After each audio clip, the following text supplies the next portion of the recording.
de la police municipale. Il s'agit d'un texte qui était très attendu dans le cadre de la mise en œuvre du processus de décentralisation au Cameroun.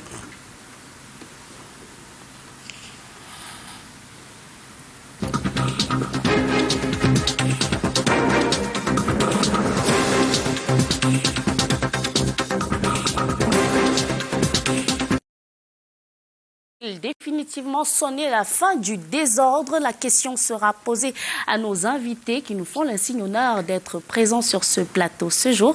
Il s'agit en l'occurrence du maire un jour, maire toujours, Hyacinthe Mbambo. Bonsoir monsieur le maire, ancien maire d'Ambam, c'est dans la vallée du Ntem, des régions du Sud. Oui, département de la vallée du Ntem. Bonsoir, Janice. Bienvenue sur ce plateau. On était déjà ensemble la semaine dernière. Tout à fait, je suis toujours heureux de faire mon entrée dans ce studio de Canal 2 International et de pouvoir m'adresser aux téléspectateurs de la chaîne la plus proche de tous les spectateurs camerounais et du monde entier. C'est un plaisir pour nous également. À votre suite, on accueille Joseph Mbatogo. Il est journaliste, c'est un confrère, mais également un homme politique, journaliste, officiant au sein de la radio RFO. Merci Janice pour le plaisir. Joseph Arsène, je préfère qu'on appelle ici Joseph Arsène Mbatogo. Voilà, c'est beaucoup plus complet. Bonsoir à vous, bonsoir à tous vos millions de téléspectateurs et à l'international au Cameroun. Le plaisir est pour moi d'être sur votre plateau, c'est la première fois d'ailleurs. C'est un grand honneur d'être là. J'espère que nous pourrons apporter notre modeste contribution en termes d'analyse, en termes d'éclairage pour les Camerounais qui nous regardent, qui veulent comprendre, parce qu'ils peuvent lire sans comprendre, ils peuvent entendre comment vous autres, nous autres les journalistes commentons selon les angles qui nous intéressent. Mais ce soir, nous sommes là pour parler un langage terre à terre de ce que Paul Biya a signé hier et ce que les Camerounais devraient comprendre, surtout ceux qui habitent beaucoup plus en ville, qui sont beaucoup plus concernés par la police municipale. Ça n'exclut pas que ceux qui sont au village, à un moment ou à un autre, aient besoin aussi des services de cette police-là. En tout cas, la science, elle, n'a pas de frontières, que l'on soit en ville ou au village. Et pour compléter l'analyse sur ce plateau, nous recevons Descartes Akono Zeu. Il fait partie du pool des communicants du Rassemblement démocratique du peuple camerounais. Bonsoir et bienvenue. Bonsoir Janice, bonsoir aux panélistes et à tous les téléspectateurs. C'est toujours un plaisir de partager son opinion avec les autres. Et l'honneur est encore plus grand quand on représente le plus grand parti au monde, la RDPC. Alors, sans transition, on va mettre les pieds dans le plat, peut-être avec vous, qui apparaissez sur ce plateau comme l'expert consacré déjà par vos années d'expérience en la matière. Vous étiez édile communal pendant près de 8 années. Vous avez été au contact de ces agents de la police municipale. On a ce décret signé hier par le président de la République. Ce texte qui comporte 11 pages, 7 chapitres et 36 articles environ. Il fixe désormais le cadre normatif qui va régenter l'activité des agents de police municipale. Pensez-vous que le président de la République a sonné la fin de la récréation? Alors, permettez-moi d'entrée de jeu de qualifier son Excellence Paul Biya en disant que c'est un ingénieur. C'est un ingénieur social, c'est quelqu'un qui sait quand est-ce qu'il doit poser tel ou tel acte. Voyez-vous, c'est le 18 janvier 1996 qu'il a jeté les prémices du processus de décentralisation au Cameroun. Et quelques années plus tard, il y a eu des évolutions dans le cadre normatif, notamment avec des différentes lois sur la décentralisation. Mais ce qui est important de savoir, c'est que le décret signé hier, le 9 août 2022, fixe les modalités d'exercice de la police municipale, qui était déjà créé par la loi. Permettez-moi de revenir en disant, et je le disais déjà lors de ma dernière apparition ici à Canal 2 International, nous sommes dans le processus de décentralisation. Il faut bien que les acteurs de la décentralisation fassent la différence entre ce qu'on appelle libre administration, qui incombe aux acteurs de la décentralisation, avec le chef de l'exécutif de la collectivité territoriale décentralisée et les membres de son organe délibérant, c'est-à-dire les conseillers municipaux pour la commune et la communauté urbaine et les conseillers régionaux pour la région.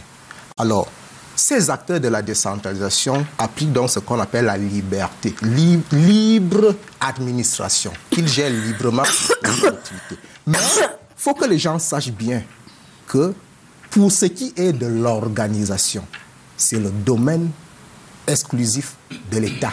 Parce que c'est l'État qui crée les collectivités territoriales décentralisées. Il faut donc faire la différence entre libre administration, qui incombe aux bénéficiaires de la collectivité, les acteurs élus, et la libre organisation. Ils n'ont pas la liberté d'organisation. Et ce qui vient de se passer le confirme. Voilà le dispositif qui est désormais complet parce que, rappelez-vous, en 2009, le ministre de l'administration territoriale et de la décentralisation signait un arrêté fixant le tableau type des emplois communaux. À cet arrêté était annexé un organigramme type de la commune. Commune au sens large, c'est-à-dire la communauté urbaine, la commune d'arrondissement et la commune tout court. Et lorsque vous parcourez cet organigramme-là, vous allez bien vous rendre compte qu'il y a un service de police municipale qui est rattaché directement au maire. Donc la police municipale est donc rattachée directement au maire, au même titre que la cellule de communication et de partenariat local, au même titre que le secrétariat particulier. Donc, le président de la République vient juste de recadrer les uns et les autres parce qu'il faut l'avouer, ça allait dans tous les sens. Je ne dirais pas comme vous. Non, le président de la République ne vient pas de signer la fin du désordre. Si oui, il vient de signer la fin du désordre urbain. Parce qu'il faut bien faire la différence entre la police municipale et la police nationale. Donc, c'est de ça qu'il s'agit. Aujourd'hui, nous sommes en présence d'un décret du président de la République fixant les modalités d'exercice. Ça veut dire que la police municipale fait partie des compétences transférées à la commune. C'est vrai, je l'avais déjà dit ici. Oui. En matière de sécurité, et je le redis, la décentralisation n'est pas concernée. En matière de diplomatie, la décentralisation n'est pas concernée. Je voudrais dire que l'État n'a pas transféré des compétences aux collectivités territoriales décentralisées en matière de sécurité. L'État n'a pas transféré les compétences aux collectivités territoriales décentralisées en matière de diplomatie. C'est des domaines exclusifs de l'État central, et je dirais même du président de la République. Et le décret le précise. Alors, aujourd'hui, donc, il faut bien que les gens sachent tracer la frontière. Que fait la police municipale? Que fait la police nationale? Et je pense que c'est pour cela que nous sommes là.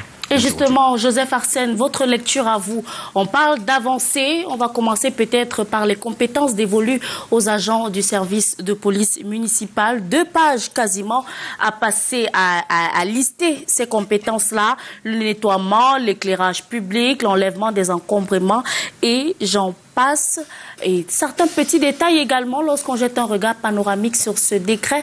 N'y a-t-il pas une volonté express de polir l'image des agents de police municipale lorsqu'on sait que c'est un corps très souvent sujet à polémique? De toutes les façons, ceux qui travaillaient déjà contre la mairie, nous ne connaissions même pas exactement le statut. Ceux qui venaient ramasser les marchandises, arracher les motos par-ci, par-là, parce que c'est dans ces 2 cadres-là ou d'autres où ils brillaient beaucoup plus. Pour ceux qui sont des vendeurs à la sauvette, c'est là où on se rendait compte que la police, la municipalité avait des agents qui pouvaient jouer un rôle qui était diffus et confus et qui a fait en sorte que la population ait toujours une perception à caractère conflictuel, une perception de l'ordre de l'inimitié avec les agents de la commune. Ce n'étaient même pas des agents de la police municipale, puisque c'était des agents de la commune. Parfois, ils portaient un type de vêtement qui se confondait avec celui de la police. Bon, maintenant, donc, le décret d'application, il est donc signé. Il recadre les missions, il recadre, bien évidemment, comme vous venez de les citer. Il faudrait donc pas s'attendre immédiatement là à la mise en œuvre, parce qu'il faut une imprégnation. Il faut bien que des gens qui comprennent bien, parce que moi je peux lire, je suis pas sûr que je peux comprendre, peut-être parce que je suis peut-être un homme de parole, ou bien quelqu'un qui a une certaine aisance intellectuelle. Je ne suis pas sûr que tous ceux qui officient plus ou moins comme des agents de la commune auront des facilités. Je pense que ce sera donc avec le ministère des tutelles et des collectivités territoriales d'organiser rapidement, quelqu'un a parlé tout à l'heure des 18 mois, des séances de formation. D'abord, il faut, pour ceux qui sont déjà là, leur expliquer réellement comment le travail, ça a désormais être exercé. Là, le travail a été normalisé, le travail a été encadrer. Maintenant, il ne suffit pas seulement pour eux, mais il faudra aussi que, parce qu'ils vont travailler avec plusieurs acteurs. Ils vont travailler d'un côté avec les populations, de l'autre côté, en symbiose, on a parlé de la collaboration avec les forces de sécurité de maintien de l'ordre, qui vont travailler avec eux. Et donc, quand je dis les populations, il y en a plusieurs. Il y a les commerçants, il y a les usagers de la route qui sont beaucoup plus les plus véreux comme les motocyclistes parce que pour ce qui est du contrôle des véhicules, ils ne sont pas concernés par exemple. Il y a le recouvrement des taxes et tout le reste. Il faudrait donc... moi, je pense que c'est un travail de fond. Maintenant, les conseillers municipaux aussi doivent être également à l'école de l'assimilation de ce document pour rentrer aussi dans leur tournée municipale pour rencontrer la population, leur dire, voilà, désormais, voilà ce qui va se passer quand vous allez voir les gens habillés comme ça. Parce que ce n'est pas seulement le travail des journalistes ou des hommes politiques, tout simplement. C'est aussi le travail des élus locaux. Le temps, 18 mois, je ne sais pas si ça va être suffisant. Parce que jusqu'aujourd'hui, le rapport, quelqu'un pourra me démentir, mais le rapport entre les agents des communes et la population est essentiellement conflictuel. Parce qu'on n'a toujours pas compris leur mission, on n'a toujours pas compris leur rôle. Et puis, parfois, ils ont toujours fait preuve de beaucoup de zèle. Le maire, peut-être le disait en off tout à l'heure là, beaucoup plus de zèle, au-delà peut-être de ce qu'on leur demandait. Parfois, on ne savait même pas exactement ce qu'il était convenu qu'ils fassent sur le terrain. Donc, le décret, quand il arrive au jour d'aujourd'hui, il est bienvenu. Mais seulement, quand il arrive, le besoin en termes de communes, le besoin des communes en termes d'effectifs, en termes de nombre de policiers municipaux, lorsqu'il va être exprimé, la question qu'on pourrait se poser déjà, est-ce que la commune, quelqu'un parle de transfert des compétences, ça c'est une chose, mais le transfert des moyens, c'est une autre chose. Est-ce que ça va suivre donc le décret? On y reviendra. Votre lecture à vous, Descartes à Konozeu, c'est vrai, Joseph Arsène était déjà dans l'implémentation des dispositions qui ont été prises il y a quelques heures seulement, mais concrètement, qu'est-ce qui va changer? C'est ce que le Camerounais lambda se pose à la question. Qu'est-ce qui va changer? Est-ce que ce qu'on appelle trivialement Awara ne vont plus passer dégagés avec la force leurs marchandises au bord de la route? Est-ce qu'ils ne vont plus tendre des guet-apens aux motocyclistes en route? Qu'est-ce qui va changer concrètement? La réponse est simple, tout va changer.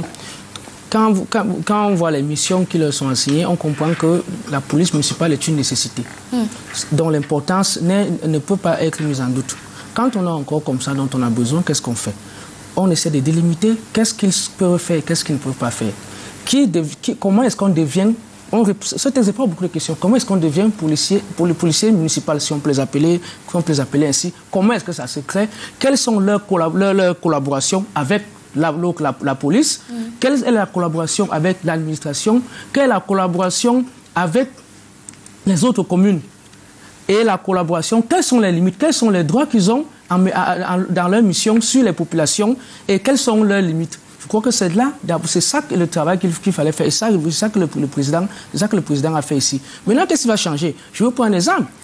Une personne qui a subi une formation, pas n'importe où, c'est la NAS là, qui va les former. C'est une école d'État qui va les former. Donc, ceux qui ont déjà une formation professionnelle et un encadrement administratif plus accentué, parce qu'il y a déjà un œil de l'État et maintenant l'exécutif communal aussi, qui va encore mieux encadrer, puisque tous vont se former. Il y aura donc moins de dérives, forcément. Il y aura moins de dérives, parce que si on avait des personnes qui n'étaient pas formées, qui peut-être pensaient n'avoir que leurs bras pour mettre de l'ordre, mais aujourd'hui, ils vont apprendre. On leur a très souvent reproché d'utiliser les muscles à la place de leur cerveau. La réponse est là. On ne va pas les débarrasser de leurs muscles. Ils en auront besoin pour beaucoup d'autres choses. Quand pour mettre de l'ordre, on dit qu'ils vont devoir déplacer des objets, il y a beaucoup de travaux. S'assurer de la traversée de la route aux élèves et autres usagers, la fluidification de la circulation sur la voie publique et aux intersections, la régulation du stationnement des véhicules sur la voie publique. C'est l'article 2, alinéa 3A qui le précise. Voilà. Est-ce qu'on aime peut-être les faire passer de bourreaux à anges gardiens?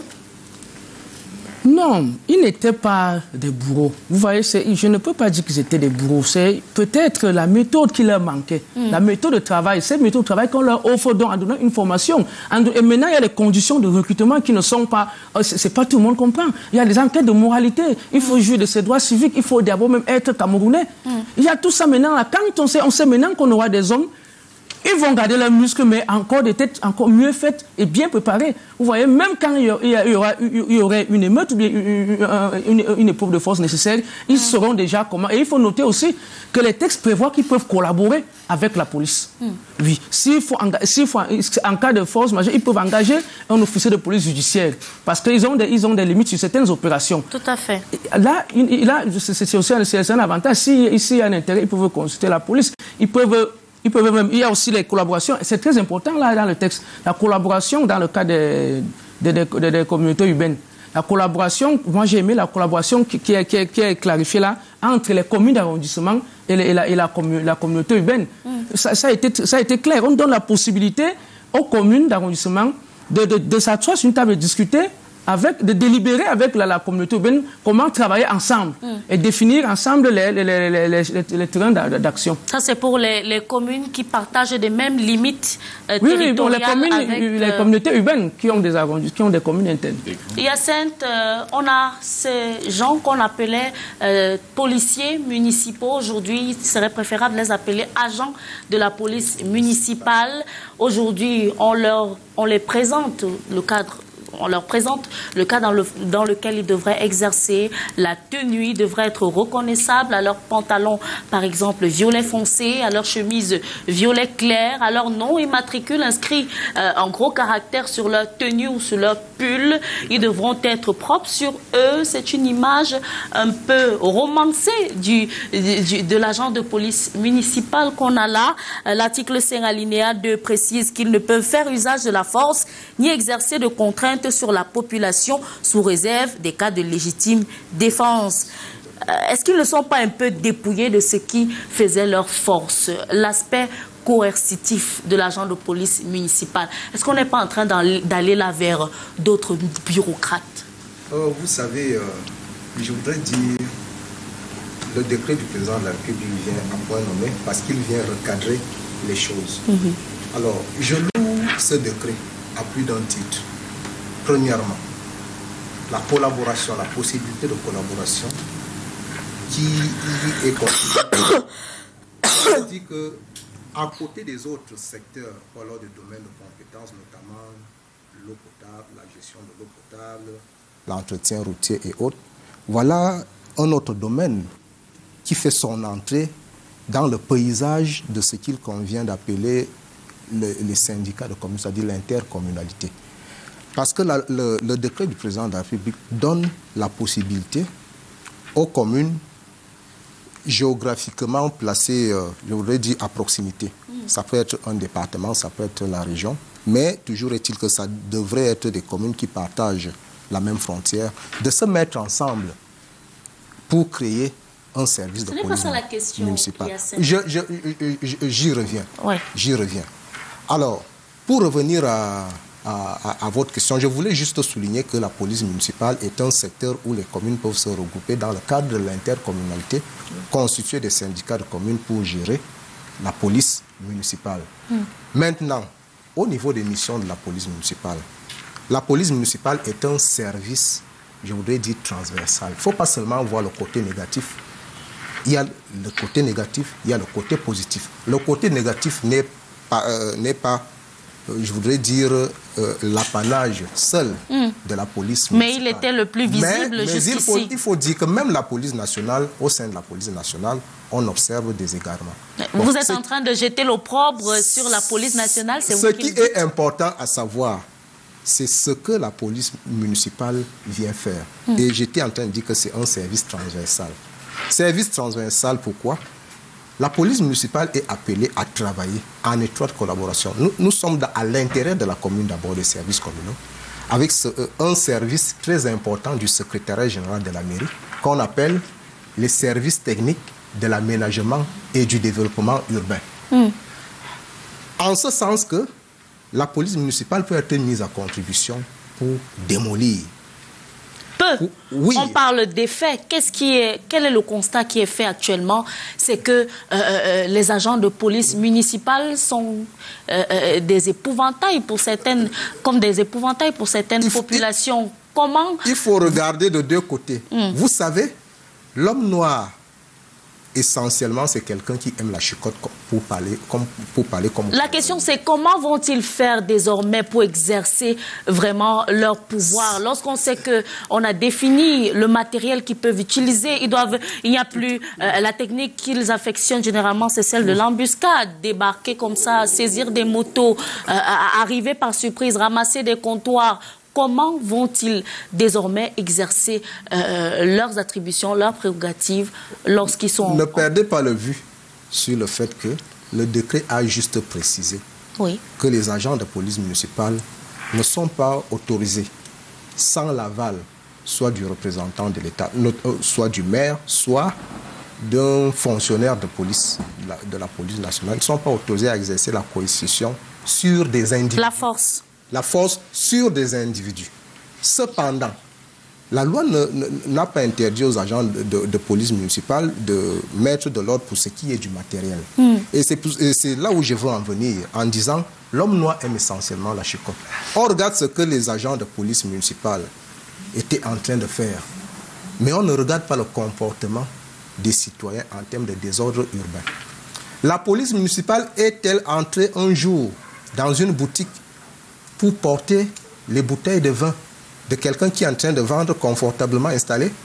Je pense que la police municipale a eu à brutaliser les citoyens qui, au lendemain de la signature, par exemple, d'un arrêté préfectoral interdisant la circulation, par exemple, des motos dans le centre urbain, au centre-ville de Yaoundé. Un arrêté préfectoral interdisant l'installation des commerçants dans certains espaces de la voie publique. Et le lendemain, on retrouve les mêmes personnes. Alors, quand la police municipale vient agir, il faut aussi voir le comportement des citoyens. Je pense que le travail à faire, c'est éduquer les citoyens, éduquer les policiers municipaux, les agents de police municipale.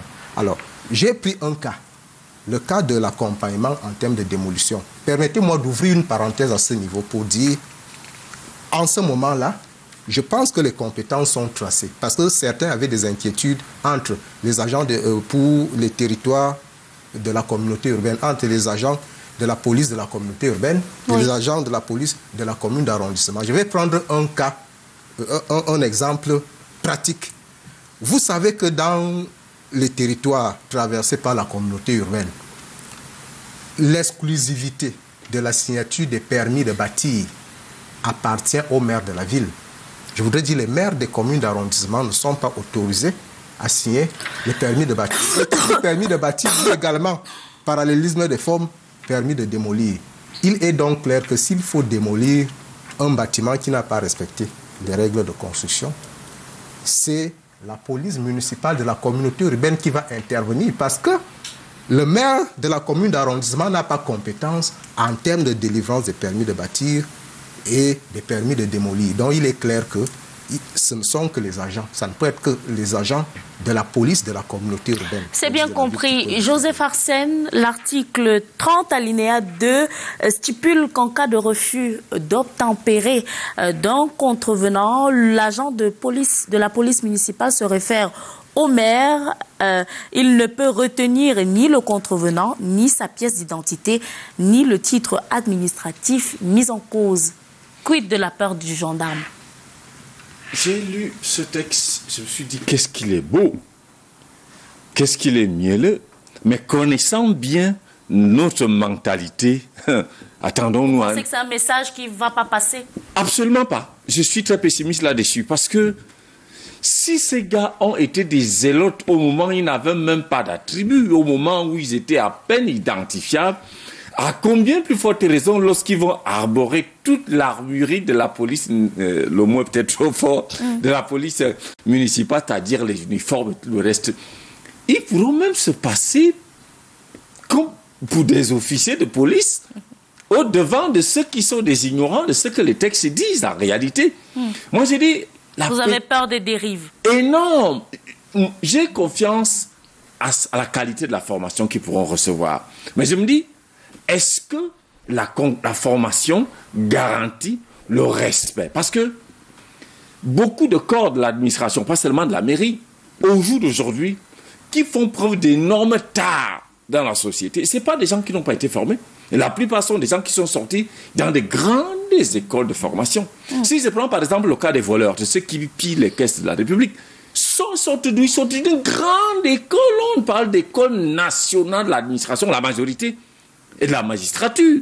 La plupart sont des administrateurs civils, ceux qui sont à Condé au jour d'aujourd'hui. Donc j'ai dit, les gars, ils étaient tellement habitués à, certains, pas tous, à racketter.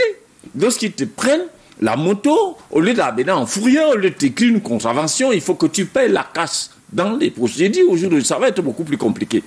Parce que les textes chez nous sont souvent limpides, sont clairs, sont transparents. Rien n'a dit, comme celui-ci, dans la forme où il est. Si on pouvait l'appliquer, surtout que si ceux qui sont concernés, qui vont être recrutés, qui vont être formés, mettent en application, je pense que ça serait l'idéal. Mais les maires auront beaucoup de travail. Parce que chaque fois, dans les articles, on fait toujours référence au maire qui doit intervenir, au maire qui doit intervenir, au maire qui doit intervenir. Je n'ai pas vu dans ce décret une entité ou une structure de la mairie qui va donc être comme la police de la police. C'est-à-dire que quand ils font le travail, qui va veiller au respect des missions qui leur sont confiées. Qui va s'occuper de ça? Quand ils vont être sur le terrain, le maire seul va s'occuper de ça. Le maire a beaucoup de travail. C'est vrai, on va me dire qu'il y en a 2, 3, 4, 5, 6, 7 adjoints au maire. Il faudrait que le maire lui-même rentre d'abord à l'école de ces décrets pour le comprendre. Maintenant qu'il a compris, est-ce qu'il va être donc le policier de tous ces agents? De tous ces agents. Autant de choses, parce que c'est donc là. Ces gars vont recevoir, ce sera des emplois maintenant formels. Ce ne sera plus des petits gars qu'on a recrutés au quartier, des petits copains et tout le reste, etc., etc. Ce sera des agents de la commune, avec les matricules de la commune. J'ose croire que, déjà, ce que moi je bénis, c'est que ça ouvre la porte au travail, à l'emploi. Après le texte, il faudrait donc le transfert des moyens, parce que les maires pleurent toujours qu'il n'y a pas les moyens pour recruter. Déjà, les organigrammes qui existent, qui partent même de 2010, lorsqu'on a commencé le balbutiement, la mise en œuvre de la décentralisation, jusqu'à la promulgation du Code général de la décentralisation en 2020. Ces 10 années-là, les maires pleuraient toujours qu'il n'y a pas les moyens. J'ai suivi un séminaire de formation sur la décentralisation, le transfert de compétences organisé par, à l'époque, c'était la GTZ avec le Minat Akribi. Quand j'ai regardé le listing des transferts de compétences et des moyens, ce qui m'intéressait, c'était les chiffres. Je voyais certains ministères qui étaient appelés à transférer des milliards, qui transféraient 210 millions aux collectivités, 300 millions. Or, le Cameroun a 360 mairies. Lorsqu'on peut transférer donc les compétences et les moyens de 210 millions, ça ressemble à quoi? Alors, je pose donc la question, est-ce qu'il y aura donc les moyens pour que le maire puisse pouvoir, non seulement, les formations vont se passer comment? Est-ce qu'elles vont être subventionnées, que c'est la mairie qui envoie les agents à l'école, ou bien c'est chacun qui va être recruté, qui va payer sa pension? Ça, ce n'est pas précisé. Parce qu'il y a également la question de la ressource humaine déjà présente qui se pose. Que va-t-on faire de ces policiers municipaux qui sont déjà là et qui ne répondent pas aux critères? Voilà, le texte dit que les agents qui sont déjà dans la mairie ne peuvent pas se présenter, ne peuvent pas faire acte de candidature au recrutement des agents de police municipaux. J'ai dit tout simplement que ce qui est là, si le transfert des compétences et des moyens est effectif, parce que depuis 2020 jusqu'à aujourd'hui, on balbutie toujours sur les 15% qu'il faut transférer, qui vont faciliter, parce que toutes les communes n'ont pas le même poids sur le plan de ressources en termes de fiscalité, en termes de recettes. Il y a des communes qui ont une certaine assiette, une certaine autonomie. Il y en a d'autres qui vivent essentiellement, ou bien en grande partie, pas essentiellement, en grande partie, des centimes de la redevance que l'État doit reverser. Alors je me demande tout simplement, parce que pour le besoin, il y en a. Pour ça, il est clair. Il y a un désordre urbain. Il y a un niveau d'incivisme dans nos grandes villes qui est indescriptible. Parce que, en même temps, je suis en train de m'interroger sur l'application du texte et le respect des missions. En même temps, j'interroge davantage le problème d'adhésion avec les gens qui ont forgé des mentalités que des policiers, tout au moins tous les agents de la commune, soit c'est des bandits, soit c'est des voleurs, soit c'est des gars brutaux. On ne va pas faire des accusations gratuites ici, Joseph Arsène. J'ai dit, moi je suis journaliste, parfois, je n'ai pas dit que c'est l'image qu'on renvoie, parce que moi j'avais vu une moto dans cette ville Yaoundé, les agents de la police m'ont arrêté au moins 2 ou 3 fois, et ils ont dit qu'ils amènent la moto à la fourrée, j'ai montré les papiers, et ils ont exigé que je paye là sur le champ, et comme j'étais pressé, il devait partir, j'ai payé, c'est pas où l'argent est parti, je n'ai pas eu de reçu. Ça se passe dans les grandes villes, ça se passe dans les quartiers. Alors donc, tout terminé, il dit seulement, il y a beaucoup de désordre, si et seulement si les maires pouvaient avoir les mains libres avec des ressources nécessaires pour avoir ces policiers, ces agents de police municipaux formés, bien évidemment, puisque semble-t-il qu'ils prêtent serment, je n'ai pas bien pris attention. Oui, ils doivent désormais. Voilà, et prêtent serment. C'est un engagement sur l'honneur. Oui, ils prêtent serment. C'est un engagement sur l'honneur très, très important. Très important. Ça veut dire que quand ils prêtent serment, ils peuvent être cités en justice au cas où ils ne respectent pas. Donc, c'est un décret avec beaucoup d'espoir, mais avec également beaucoup d'interrogations. De réserve. À Konose, vous, lorsque vous voyez ce texte où on dit que l'agent de police municipale, une fois sur le terrain, imaginons un cas d'école, il est confronté à une situation où il doit, je sais pas, contrôler les papiers d'un contrevenant, et puis se pose une situation où le contrevenant refuse d'obtempérer, il faut d'abord appeler le maire qui doit, lui, à son tour, évaluer la situation pour voir s'il faut faire recours aux officiers de police judiciaire chargés du maintien de l'ordre, territorialement compétents des forces de maintien de l'ordre. Est-ce que cette procédure n'est pas un peu lourde? Est-ce que on n'est pas en train d'entériner plutôt le désordre urbain? Est-ce qu'on n'est pas en train plutôt de consacrer l'ascendant des désordonnés sur les agents de la police municipale? Oui, permettez-moi de dire que je ne partage pas le spécificisme. Le spécificisme ou alors les inquiétudes. Le pessimisme. Ou alors les inquiétudes de mon copanéliste. Il demande qu'on mette une police des polices. Je lui demanderai, et qui sera donc la police des polices de la police de la police. Et à chaque fois qu'il y aura une police, il y aura une police des polices, ce sera jusqu'où. Aussi, il dit que les maires se plaignent. Ils plaignent des ressources humaines. Il faut rentrer sur la création de la police municipale. C'est chaque conseil municipal qui délibère. C'est-à-dire qu'on n'a pas dit qu'on va appeler le maire et lui dire on vous envoie des personnes à aller former. Non. C'est chaque conseil municipal qui va délibérer. Et au bout de cette délibération, ils vont décider du nombre et de la qualité et des fonctions et de tout ce qu'il faut, tout ce qu'ils peuvent, en fonction de leurs besoins et le nombre d'agents qu'ils vont prendre. Ça, il faut d'abord qu'ils le sachent. Donc, quand il dit les maires se plaignent, ils n'auront pas à se plaindre parce que c'est eux qui vont délibérer avec tous leurs conseils sur les personnes à recruter et le nombre de personnes. Donc, il y a certaines mairies qui sont d'ailleurs des pionnières en la matière. Il y a des 6e, par exemple. Donc, il n'y a pas d'inquiétude à ce niveau. Il n'y aura pas de problème. C'est les maires qui vont prendre qui veulent et le nombre, la quantité qu'ils veulent. Vous savez, maintenant, vous me demandez si c'est bien d'appeler le maire. Vous aurez voulu qu'il n'appelle pas le maire, qu'il appelle qui quand il y a problème. Puisqu'il ne doit plus user de la force. Ce que vous oubliez, parce qu'il y a une étape avant d'appeler le maire. Et ça, c'est ce qu'il ira donc apprendre à l'école. Quand il trouve que ma bouteille, mon document, ou alors ma marchandise est mal positionnée, il me demande, je refuse, il insiste. Je sais qu'à l'école, voilà donc ce qu'ils vont apprendre. Devant cette situation, comment est-ce qu'il faut agir? Si j'avais déjà fait la NAS là, je vous aurais bien répondu. Je vous aurais dit exactement ce qu'il faut faire avant d'appeler les maires. Mais ce que je sais, c'est que quand ils seront en formation, on leur dira les conditions, comment éviter de faire la force, comment éviter d'utiliser la force. Vous avez demandé tout à l'heure à monsieur le maire si ce n'est pas diminuer leur pouvoir ou bien c'est pas jouer contre eux. Mais moi, j'ai ri. Imaginez si pour faire quelque chose à long terme, si pour réaliser quelque chose, vous devez utiliser la force. On vous dit maintenant, on va vous apprendre à utiliser moins d'énergie pour faire la même chose, pour avoir le même résultat. ou alors peut-être meilleur résultat. Mais on vous fait du bien. On ne leur enlève rien, on leur ajoute de la méthode. Nous ne serons qu'à la phase expérimentale. On leur montre comment faire, comment garder nos forces et les utiliser ailleurs. Si je vous écoute pas parce que vous êtes pertinent, monsieur. On leur montre comment utiliser leur force autrement. Et autre chose aussi quand même avant pour chuter, là où je suis quand même d'accord, il faut aussi, le texte ne s'adresse pas seulement aux communes ou alors aux agents de police, il s'adresse aussi à nous tous.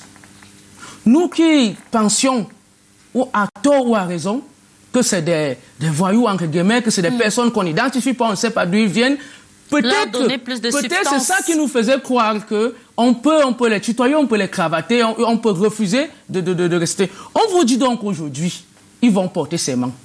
Ils vont prêter serment. Waouh. On vous dit qu'aujourd'hui, ils vont prêter serment. On vous dit qu'aujourd'hui, ils sont passés par une école où l'État reconnaît. Ils auront une tenue où sera écrit derrière police municipale. Un uniforme. Et maintenant, si eux aussi, parce que si maintenant eux aussi, on vous dit maintenant que s'ils abusent de vous, ils ont des abus, ils peuvent avoir des suspensions. C'est réglé. Et le préfet peut aller même jusqu'à suspendre même toute une police communale pour un mois. Donc les populations sont aussi protégées. Autant on forme les agents de police, autant on protège les populations. Mais il faut qu'on sache, qu'on arrête aussi un peu, qu'on sache que leur travail, ces gars, quand ils viennent sur le terrain, c'est pour notre bien. Si vous avez, toutes les machines ne peuvent pas être mises en route. Si vous avez votre marchandise, votre boutique au bout du marché, il faut bien qu'il y ait les voies d'accès pour que les clients arrivent. Il faut bien que ce soit propre. Donc, il faut aussi qu'on facilite la tâche à ces gars quand ils vont venir sur... Même ceux qui sont déjà là maintenant. Que nous tous nous sachions pourquoi ils sont là. Ils ont une importance. C'est le président qui les envoie sur le terrain maintenant, à travers les maires. Donc, ayons un minimum de respect. Un minimum de respect. Hyacinthe, permettez que je vous le relance sur cette réaction de M. Zeu. Peut-être aussi dans le texte, on pourrait lire entre les lignes et... à ceux qui pensent que l'agent de police municipale a été quelque peu diminué ou départi de son pouvoir, voire aussi une certaine volonté de conscientiser les populations à prendre conscience qu'ils doivent désormais s'auto-réguler parce que lorsque les forces de maintien de l'ordre viennent sur le terrain, c'est pas pour rigoler. Alors, je voudrais toujours revenir sur le terrain. Oui. Les exemples concrets de terrain. Oui. Pour dire que l'agent de police municipale, à certains moments, n'a même pas besoin d'utiliser la force. Je vais vous prendre un exemple pour ce qui concerne la commune d'Ambam, où j'ai été maire. Que vous connaissez certainement le mieux. Vous savez, la commune d'Ambam a un marché frontalier au niveau d'Abamiko, c'est-à-dire qui est net sur la limite avec le Gabon. La commune d'Ambam a la ville d'Ambam. La commune d'Ambam a la localité de Moyo Centre. Donc la commune d'Ambam à elle seule, c'est 3 communes en une seule. Alors, voici ce qui se passe avec ces agents de police municipale qui partent sur le terrain. Tout le temps, ils venaient me voir, mais monsieur le maire, nous n'avons pas de pouvoir. Lorsque nous interpellons un véhicule en provenance, par exemple, de Yaoundé pour le marché d'Abamiko, il ne s'arrête pas. Il faut toujours que c'est le maire qui intervienne et autres. Voici ce que j'ai dit aux agents de police municipale. Vous n'avez pas besoin de tout ça. Vous n'avez même pas besoin de bagarrer, puisque vous avez le pouvoir de votre côté. Qu'est-ce qui se passe? Lorsque vous interpellez un véhicule qui doit payer un ticket de quai et le véhicule refuse de s'arrêter, vous n'avez pas besoin de vous tordre. Relevez juste le numéro d'immatriculation. Pas besoin de bavarder avec ces usagers-là. Et qu'est-ce qui se passait? Chaque soir, lorsque ces agents arrivaient à la mairie avec une série de numéros d'immatriculation, le maire que j'étais à l'époque, j'adresse tout simplement une correspondance soit au commissaire de sécurité publique de la ville d'Ambam, soit au chef de poste de sécurité publique d'Abamiko, soit au commandant du peloton routier motorisé. C'est simple, je dis monsieur le maire, à monsieur le commandant du peloton routier motorisé, objet interpellation de certains véhicules réfractaires. J'ai l'honneur de vous prier de bien vouloir interpeller les véhicules immatriculés tant qui ont refusé de s'exécuter, par exemple, face aux agents de police municipale. Voilà une méthode, aussi simple par que exemple. le lendemain, Étant sur place dans mon bureau, la fourrière municipale est pleine de véhicules. Alors, je faisais observer cela aux agents de police municipale. Vous n'avez pas besoin de vous tordre le cou, puisque vous appartenez à l'administration. L'administration, c'est quoi? C'est le service public, d'une part, mais c'est également la puissance publique. Et la puissance publique, dans le cadre de la commune, est exercée par la police municipale, qui a des instruments à cet effet. La police municipale peut faire recours aux forces de maintien de l'ordre au niveau national, c'est-à-dire soit la gendarmerie, soit la police. Et je voudrais repréciser quelque chose pour compléter ce que le camarade Akonoze disait tout à l'heure, et par rapport aux inquiétudes de Joseph Arsène. Alors, que vont devenir les agents de police qui sont en fonction, police municipale qui sont en fonction actuellement? La loi, le décret du président de la République a donné 18 mois pour se conformer. N'oubliez pas que le maire recrute aux emplois communaux. Le maire nomme, affecte aux emplois communaux. Le maire licencie aux emplois communaux. Alors, s'il se trouve que parmi les agents en fonction actuellement, que nous ayons ceux qui ne remplissent pas les conditions, c'est aussi simple. Le maire prend juste soit un arrêté, soit une décision en fonction de la catégorie de l'agent communal qu'il affecte, qu'il le déploie à un autre. Parce que le décret précise bien qu'on ne recrute pas des gens dehors. Ceux qui deviennent agents de police municipale, ce sont d'abord des agents communaux. Ça veut dire quoi? Avant de suivre la formation pour devenir agent de police municipale, il faut d'abord être recruté en tant qu'agent communal. Maintenant, pour exercer dans le service de police municipale, il faut remplir un certain nombre de conditions qui ont été énumérées par la loi. Pour dire que, vraiment, pour ce qui est de la circulation, par exemple, parce qu'ils ont, entre autres compétences, la réglementation de la circulation. En fait, ce sont les missions du maire, parce que le maire est chargé de la police municipale, de la réglementation de la circulation sur le territoire de sa municipalité. Autre chose, il faut savoir que c'est le maire qui est le chef de la police municipale. N'oubliez pas que nous sommes dans le domaine de la décentralisation des collectivités territoriales décentralisées, qui sont des structures jouissant d'une autonomie administrative et financière. En fait, chaque commune fonctionne en autonomie. Et d'ailleurs, le Code général des collectivités territoriales décentralisées le précise bien. Aucune municipalité, aucune collectivité territoriale décentralisée ne peut exercer une tutelle sur l'autre. Je voudrais dire que même sur le territoire de la communauté urbaine ne peut même pas exercer, je voudrais dire, une tutelle sur la commune d'arrondissement. C'est deux structures bien et pourtant, Joseph Arsène, on a l'impression que ce décret fixe une certaine gradation dans le système de gestion de la police municipale, où on aurait d'abord la commune d'arrondissement, ensuite la communauté urbaine et en dernier ressort le préfet. Est-ce que concrètement ça règle le débat philosophique qui a très souvent opposé certains édiles communaux et certaines autorités administratives? Ça ne règle pas du tout.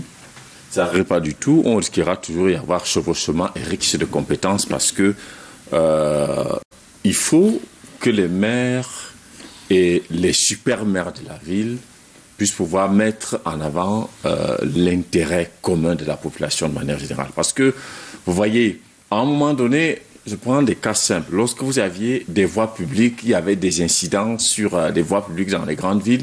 Alors, ça fait un jeu de ping-pong. On te dit non, ça relève de la compétence de monsieur le super-maire. À l'époque, c'était le délégué du gouvernement.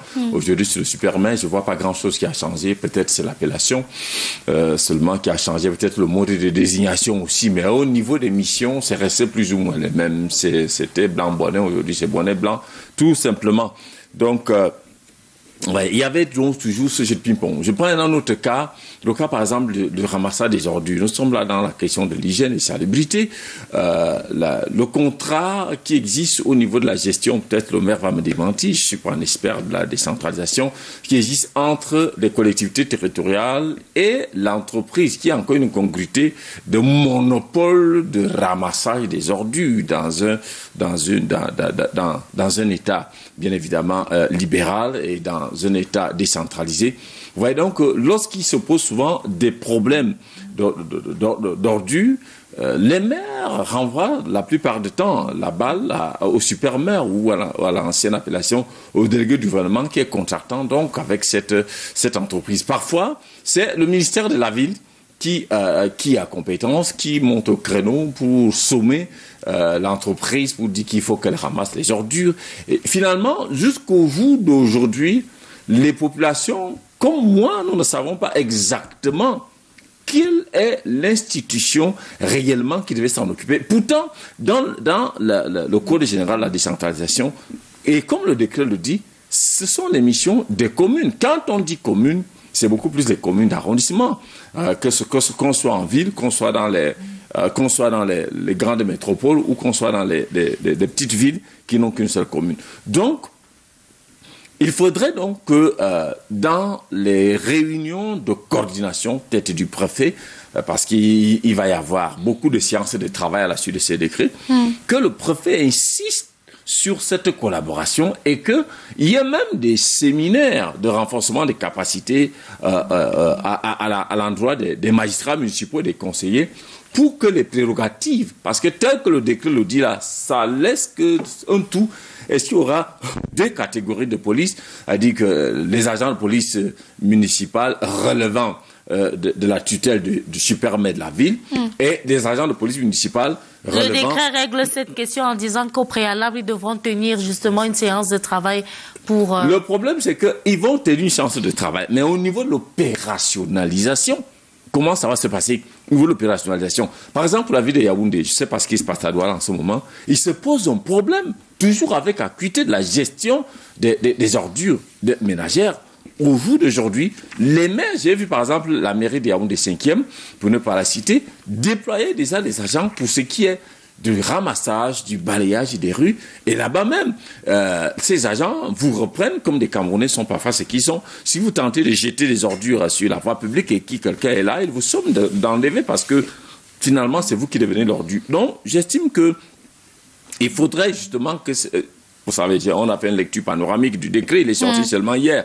On n'a pas eu le temps de le lire de fond en comble, je n'avais pas un exposé à faire sur ce décret-là. Donc, je crois qu'il y aura un énorme problème d'appropriation, d'imprégnation et de faire la part des choses entre ce que la super-mairie de la ville est appelée à faire, entre ce que les maires d'arrondissement sont appelés à faire. Pour ce qui est des grandes villes, parce que pour ce qui est des villes secondaires, le problème ne va pas se poser tout simplement. Autant ils ont souvent eu des conflits de compétences dans certains domaines, il faudrait donc que, comme les précisions sont faites dans le décret, qu'au moment de la mise de l'implémentation, est-ce qu'on aura donc les agents de la police municipale qui sont écrits mairie de la ville? À votre suite, on va peut-être lire quelques extraits de ce décret, le chapitre 2, article 8. 2 ou plusieurs communes limitrophes d'un même département peuvent créer par délibération concordante un service unique chargé de la police municipale.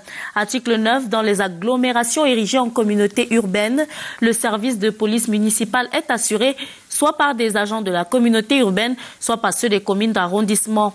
Dans les deux cas, les services concernés ne peuvent être créés sans une concertation préalable entre les organes exécutifs de la communauté urbaine et des communes d'arrondissement sanctionnés par une convention définie par voie réglementaire. Vous voyez donc que les maires sont les grands conseillers à la communauté urbaine et il peut y avoir des problèmes ou des besoins spécifiques, ou tout au moins siège au conseil. Il peut y avoir... Oui, permettez qu'il chute. Je vais chuter. Soyez pas... Attendez, s'il vous plaît. On s'achemine vers la fin du programme. Il peut y avoir des besoins spécifiques qui vont permettre justement que chaque maire les exprime. Espérons, moi je dis, j'attends voir la matérialisation, comment il y aura cette complicité entre les deux entités des collectivités territoriales. Je voulais juste dire que vous n'avez pas tout lu. Parce qu'à la suite de ce que vous avez lu, si vous lisez juste la suite... En cas de désaccord, le service de police municipale mis en place par la commune d'arrondissement exerce de plein droit les activités de police municipale. Et si vous lisez encore la suite... Dans sa zone dans sa zone de compétence. Et si vous lisez encore la suite, vous verrez que même en cas de conflit, ce n'est pas le maire de ville qui va venir mais le préfet. Si vous lisez, ça va aider les téléspectateurs. Les conflits entre les services de police municipale de la communauté urbaine et des communes d'arrondissement survenus à l'occasion de l'accomplissement de leur mission ou de l'exercice de leurs activités sont portés à l'arbitrage du préfet territorialement compétent et en cas de non-conciliation à l'attention du ministre chargé des collectivités. Donc c'est pas le maire de la commune. Donc c'est pas le maire de la commune. C'est pas les textes qui posent problème. Là où il y a souvent eu, là où on a souvent enregistré des conflits, là où on a souvent enregistré des conflits, ce n'est pas un vide juridique, il n'y a pas d'absence de texte de ce côté-là en termes de prérogatives, mais c'est toujours et l'interprétation et l'application, donc, de la compréhension des acteurs. Comment vous voyez désormais la collaboration entre édiles communaux et autorités administratives? La collaboration est claire. Chacun a ses limites, mais l'autorité administrative, elle doit bien réguler. Elle doit bien avoir un aidant. Nous sommes dans un État unitaire décentralisé. C'est-à-dire on transfère les compétences, mais on garde nos nouvelles pour être sûr que les choses se passent bien. Si le préfet n'est pas là, vous voyez bien que les textes sont logiques. Si le préfet n'est pas au courant lors de la création, il ne sait pas comment est-ce que les assises se sont passées, comment est-ce que les délibérations se sont passées, il aura du mal à agir lors de la gestion des conflits. Vous comprenez un peu. Voilà pourquoi c'est le préfet, c'est le représentant de l'État qui transmet ça au ministre. Et c'est voilà, comme il connaît l'objet des délibérations, il connaît les décisions qui ont été prises dans les délibérations, il envoie maintenant de dire aux communautés urbaines et aux communes que voilà ce que vous étiez dit. Et maintenant, c'est toi qui ne recètes pas. Parce que le jour-là, j'y étais. Voilà donc, vous voyez donc la logique qu'il y a dans ce texte-là. Toute l'intelligence qui s'y trouve. Voilà pourquoi donc le préfet a le droit d'être là. Il dit les communes d'arrondissement disposent désormais de 18 communes d'arrondissement et communautés urbaines disposent désormais de 18 mois pour implémenter, pour se conformer. À quoi vont-ils passer ces 18 mois? 18 mois, c'est 1 an et demi. 18 mois, c'est 1 an et demi. Le temps pour eux de faire quoi? 12 mois et 6 mois. Le décret du président de la République dit ceci. Les communes qui disposent déjà d'un service de police municipale à la date de signature du présent décret, disposent d'un délai de 18 mois pour se conformer, c'est-à-dire pour s'arrimer aux exigences du décret, en termes de formation du personnel, en termes de modalités d'accès à la fonction, mais également en termes de redéploiement du personnel qui ne satisfait pas aux exigences comme je le disais tout à l'heure, le maire a le pouvoir d'affecter aux emplois communaux. Maintenant, je voudrais revenir sur la collaboration entre le préfet et le maire. Vous savez que le préfet exerce plusieurs missions, fonctions. Il est d'abord le représentant de l'État. Nous sommes en contexte d'État unitaire décentralisé, de décentralisation. Donc, on ne peut pas écarter l'État. Le préfet est le représentant de l'État. Le préfet est la tutelle directe. Le préfet est le chef des forces de maintien de l'ordre sur le territoire du département et ça va de soi de la municipalité parce que le préfet est la tutelle directe. Et le préfet, ce n'est pas le préfet qui préside les conseils municipaux. Le préfet assiste aux travaux du conseil municipal en tant que représentant de l'État. Cependant, il y a des délibérations qui s'arrêtent au niveau du préfet. Lorsque les délibérations sont votées par les conseils municipaux, plusieurs de ces délibérations-là sont approuvées par le préfet. C'est pour cela qu'il doit être présent au moment des travaux. Mais il faut dire que le conseil municipal est présidé par le président statutaire, qui est le président du conseil municipal, à savoir le maire. Pour le cas de la délibération portant sur la création d'un service de police municipale, le préfet est là, il assiste aux travaux et c'est lui qui transmet la délibération au ministre en charge des collectivités territoriales décentralisées, parce qu'il faut le préciser, ce n'est que lui qui peut approuver la délibération qui porte sur la création d'un service de police municipale. Donc, le préfet apporte son concours au maire. C'est vraiment déplorable. Des maires qui considèrent que les préfets sont leurs adversaires n'ont rien compris. Le préfet est là pour accompagner le maire. Tutelle. Dans tutelle, nous avons tuteur, c'est-à-dire protecteur. Donc, le préfet, c'est le protecteur direct de la commune. Et il en a les moyens. C'est lui le chef des FMO. Et vous avez suivi, le maire peut solliciter directement le concours des forces de maintien de l'ordre. Ce n'est pas l'entremise du représentant de l'État, c'est-à-dire du maire. Et quand bien même il y a un événement d'envergure qu'il faut gérer, qui traverse par exemple plusieurs municipalités, le décret a permis à ces communes-là de se regrouper, de mettre ensemble leur service de police municipale pour gérer l'événement. Et dans les modalités de mise ensemble, c'est également un texte du préfet qui fixe les modalités de mise ensemble pour une période bien déterminée. Et c'est le préfet qui met également fin à cette collaboration. Donc le préfet est incontournable.